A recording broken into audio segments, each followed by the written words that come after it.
שבת מנוחה, כל העם איתן גיבה יזכו לרוב שמחה.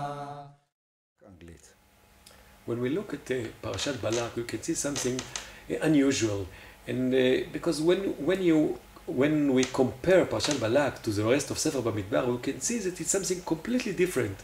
In the middle of Sefer Bamidbar, between all the tochachot and all the complaints, all the tlunot of Am Yisrael, here there is a shir halel that praise Am Yisrael, Ma tovu alecha Yaakov, meshkanotecha Yisrael. And even more difficult is to understand what is the importance of all this story. Why it's so important that Hashem will intervene in such a weird way by taking the aton, the donkeys that will speak. Why it's so important to disturb the program, the plan of Balak and Bilam to curse Am Yisrael. As we know, because we know that the curse is nonsense, so we can just ignore it. Why is the Torah put it in such an important place? And even we can see that the Torah mentioned it again and again in Sefer Dvarim, ולא אהבה השם אלוהיך ויהפוך השם אלוהיך לך את הקללה לברכה, and in Sefer Micha, זכור נא מה יעץ עליך בלעם, and in Sefer Nehemiah. It seems to be that it's something very important in the eyes of the Tanakh. And the question is why? What is so important about it? And we have to remember that all this story, we just know it because the Torah told us, because it didn't happen directly to Am Yisrael. It just happened in Moab and between Moab and Bilam. So why it's so important that Torah has to emphasize all this story of Balak and Bilam? So I'd like to offer maybe two directions how to deal with it. The first one is from my friend and colleague of Bigman, and he says that maybe this is a way that Torah wants to show us that all these issues of mechashfim and kosmim, magicians, and all these superstitious and klalot, it's nonsense. And the way is just to make joke, to make a joke from all this story, to show us that even the aton can see what Bilam cannot see. And this is the only way that the Torah can do it, because if the Torah will tell us, okay, Bilam will curse Am Yisrael and nothing will happen, but still the Moavim will believe that the reason that Am Yisrael didn't attack Moab, it was because of the curse of the klala of Bilam. And we know that it was because Hashem told us, Al tatzar et Moab, al titgar b'milchama, ki livnei lot netati yorusha.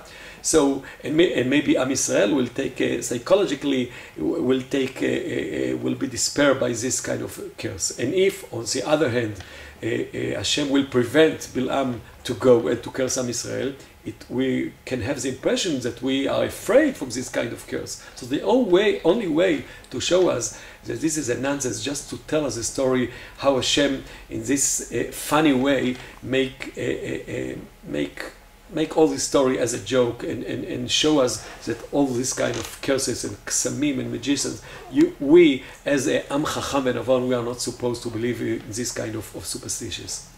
The other way is maybe to offer that the importance of this parasha is to tell us something very important about the position of Am Yisrael in the world.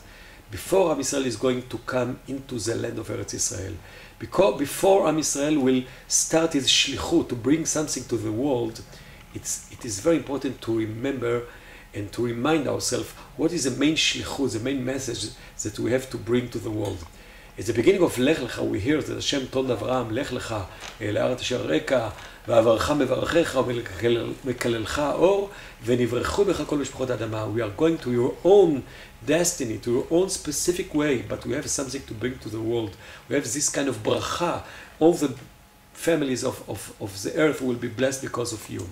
In order to be relevant to the world, we have to be with any kind of connection with the world. If you are just detached from the world, there is no way that you can influence the world. And maybe the idea of having bracha from the senior representative, one that he representative of the world, Bilam, he is an international magician.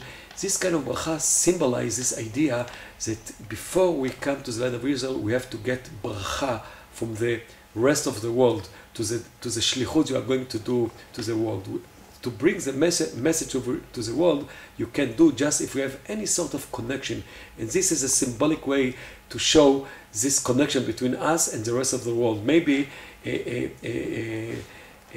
like before Matan Torah, we have this shlichut of Yitro, that he represents the way, the positive ways that the world will have connection with Am Israel. That unlike Amalek, we have Yitro. Here again, before all the milchamot that we have, we are going to conquer the land of Israel, we have this message of bracha from the rest of the world. We expect something from you, Am Israel. And this bracha is a way to express this kind of tiny connections that we have between us and the rest of the world. מה טובו עליך יעקב, משכנותיך ישראל. מחבלי משיח יוצאנו לרווחה, פדותנו תצמיח ונס יגון